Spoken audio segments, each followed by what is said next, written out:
இது மகிமை நேரம். மகிமை டிவி நேயர்களை அன்புடன் வாழ்த்துகிறேன். மகிமை நேர நிகழ்ச்சியின் வாயிலாக உங்களை சந்திப்பதிலே மிகுந்த மகிழ்ச்சி அடைகிறேன். தொடர்ந்து நாம் சிந்தித்து பார் என்ற தலைப்பின் கீழே தியானித்து வருகிறோம். இன்றைக்கும் கூட ஒரு சம்பவத்தை நாம் சிந்திக்கலாம்.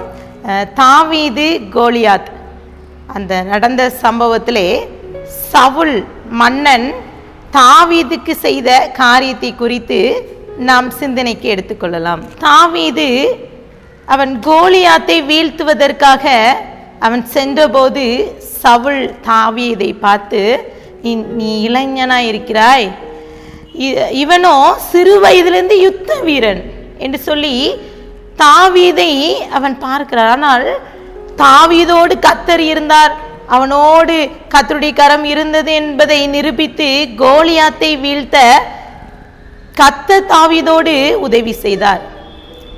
சவுல் மன்னன் சொன்னது போல தன்னுடைய குமாரத்தியை உனக்கு மனம் முடிக்கிறேன். ஆனால் அங்கே நடந்த சம்பவம் என்ன? காரணமில்லாத பகை, காரணமில்லாத ஒரு பகை அங்கே பார்க்கலாம். வசனம் சொல்கிறது 1 சாமுவேல் 19:10, அப்பொழுது சவுல் தாவீதை ஈட்டினாலே சுவரோடே சேர்ந்து உருவ குத்தி போட பார்த்தான். ஆனாலும் அவன் சவுலுக்கு விலகினதினாலே அவன் எரிந்த ஈட்டி சுவரிலே பட்டது. தாவீதோ அன்று ராத்திரி ஓடி போய் தன்னை தப்புவித்து கொண்டான். பிரியமானவர்களே, இங்கே காரணமில்லாத ஒரு பகை தாவீதுக்கும் சவுலுக்கும் வருகிறது. எல்லாத்துக்கும் தெரியுது. அடுத்த நாள் மறுநாள் சேவகர்களை அனுப்பி கட்டிலோடே தாவீதை தூக்கி கொண்டு வர வேண்டும் என்று உத்தரவிடுகிறார். ஆனால் அன்றைக்கு முந்தன் நாளே மீகாள், சவுளுடைய மகள் மீகாள் தாவீதை தப்புவிக்கிறாள். இப்படி அவனுக்குள்ளாகவே பகை, தாவீது சவுலுக்குள்ளாகவே ஒரு பகை வளர்ந்து கொண்டே இருக்கிறது. அதற்கு மிக ஒரு காரணம் என்னவென்றால், அவனுடைய மனுஷன் சொன்ன காரியம், மனுஷனுடைய வார்த்தைகள். சவுலுக்கும் தாவீதுக்கும் உள்ள உறவிலே விரிவு ஏற்படுவதற்கான காரணம் ஜனங்கள் சவுலை விட தாவீது சிறந்தவன் என்று சொன்ன ஒரு வார்த்தை.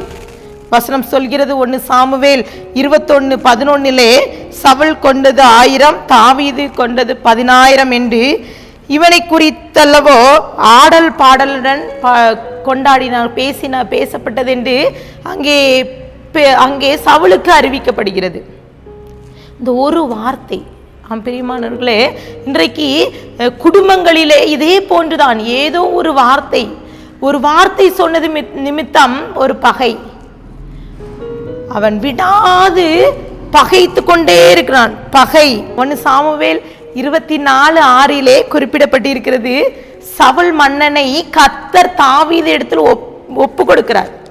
ஆனால் ஒப்பு கொடுத்தும் இந்த தாவீது சவுலை பகைக்காதபடி, அவனை கொண்டு விடாதபடி மன்னிப்பு கொடுக்கிறார். பாருங்க, வசனம் சொல்கிறது 24:6, அவன் தன் மனுஷனை பார்த்து, கர்த்தர் அபிஷேகம் பண்ணின என் ஆண்டவன் மேல் என் கையை போடும்படியாக இப்படிப்பட்ட காரியத்தை நான் செய்யாதபடிக்கு கர்த்தர் என்னை காப்பாராக. அவர் கர்த்தரால் அபிஷேகம் பண்ணப்பட்டவர் என்று சொல்லி ஒரே ஒரு எக்ஸ்கியூஸ் கொடுக்கிறான். இது கர்த்தரால் ஆசீர்வதிக்கப்பட்ட மனிதன் என்று சொல்லி அவனை அங்கே அவன் நினைச்சா கோலியாத்தை வீழ்த்த நினைச்ச 1 நிமிஷம் தான் ஆகும் தாவீது சவுலை கொள்வதற்கு. ஆனால் அவன் கர்த்தருக்கு பயப்படுகிறார், ஒரு மன்னிப்பை கொடுக்கிறார். பாருங்க, தெளிவா அங்கே போடப்பட்டிருக்கு 10வது வசனம், இதோ கர்த்தர் இன்று கெபியிலே உம்மை என் கையில் ஒப்பு கொடுத்தார் என்பதை இன்றைய தினம் உம்முடைய கண் கண்டதே. உம்மை கொண்டு போட வேண்டும் என்று சிலர் சொன்னார்கள், ஆனாலும் என் கை உம்மை தப்பவிட்டது. என் ஆண்டவன் மேல் என் கையை போடேன், அவர் கர்த்தரால் அபிஷேகப்பட்டவராமே என்றேன். தாவீதுக்குள்ள ஒரு இரக்க குணம், அவனுக்குள்ளே ஒரு மன்னிக்கிற ஒரு தன்மை. சரி, ஒரு அபிஷேகம் பண்ணப்பட்ட ஒரு மனிதனை நான் கொல்ல முடியாது, அவன் விட்டு கொடுக்கிறான். இன்னும் அதே 1 சாமுவேல் 25 நீங்கள் பார்த்தீங்கன்னா, அடுத்த பகுதியிலே பார்த்தீங்கன்னா அதில் 11வது வசனம் 23ஆம் வசனம் 16ஆம் வசனம்லாம் வாசித்து பார்த்தீங்கன்னா, அங்கே 800 முறையும் 2 முறை அந்த தாவீதுக்கு சவுலை கர்த்தர் ஒப்பு கொடுக்கிறார். 11 நான் என் கையை கர்த்தர் அபிஷேகம் பண்ணிவித்தவர் மேல் போடாதபடிக்கு கர்த்தர் என்னை காக்க கடவர் என்று கர்த்தருடைய ஜீவனை கொண்டு சொல்கிறேன். இப்போது அவர் தலைமாட்டில் இருக்கிற ஈட்டியையும் தண்ணீர் சொம்பையும் எடுத்துக்கொண்டு போவோம் என்றான். ஒருவேளை சவுலுக்கு சந்தேகம், நீ சும்மா சிலர் சொல்லுவாங்கல்ல, சும்மா கேலிக்கு கிண்டலுக்கு ஏதாவது நான் நினைச்சா அப்படி செய்வேன், நான் நினைச்சா இப்படி செய்ய சவால் விடுவாங்க. அந்த மாதிரி தான் தாவீது இப்படி சவால் விட்டுட்டு இருக்காரு. இப்படி நம்மளை சும்மா விளையாட்டுக்கு பேசுறான்ட்டு சொல்லிடக்கூடாதுன்ட்டு கர்த்தர் இந்த தாவீது கிட்ட தன்னை ஒப்பு கொடுத்தார், சவுலை ஒப்பு கொடுத்தார் என்பதுக்கு அடையாளமாக ஒரு சொம்பை கொடுக்கிறார். அப்போ அவனுடைய பொருளை அந்த சவுல் பார்க்கிறார். பார்த்துவிட்டு அவனுக்குள்ளே வருகிறது எழுகின்ற கேள்வி பாருங்க, 23 கர்த்தர் அவனவனுக்கு அவனவன் நீதிக்கும் உண்மைக்கும் தக்கதாக பலன் அளிப்பாராக. இன்று கர்த்தர் உம்மை என் கையில் ஒப்பு கொடுத்திருந்தும் கர்த்தர் அபிஷேகம் பண்ணினவர் மேல் என் கையை நீட்ட மனதில்லாதிருந்தேன். ஹல்லேலூயா. அன்றைக்கும் கூட இந்த வார்த்தையை கேட்டுக்கொண்டிருக்கிற நமக்குள்ளாகவே இந்த சிந்தனையை நாம் எடுத்துக்கொள்வோம். நாமும் கூட நம்மளுடைய வாழ்க்கையிலே ஒரு மன்னிப்பு கொடுத்து, இந்த தாவீது சவுலுக்கு எவ்வளவோ பிரச்சனை வந்தது, இவர்களுக்கு இடையே உறவுகளுக்குள்ளே எவ்வளோ பிரச்சனை.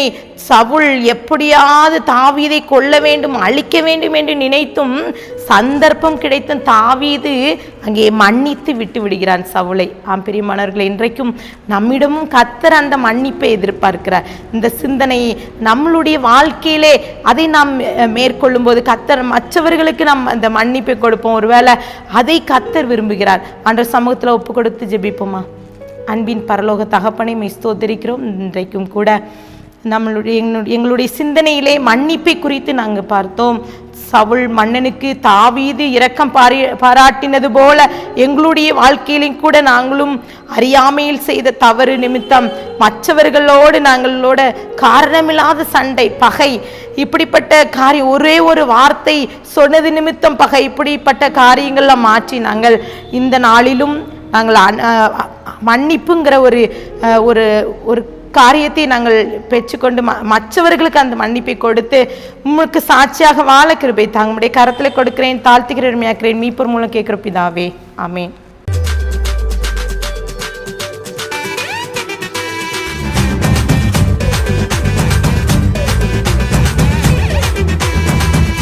மகிமை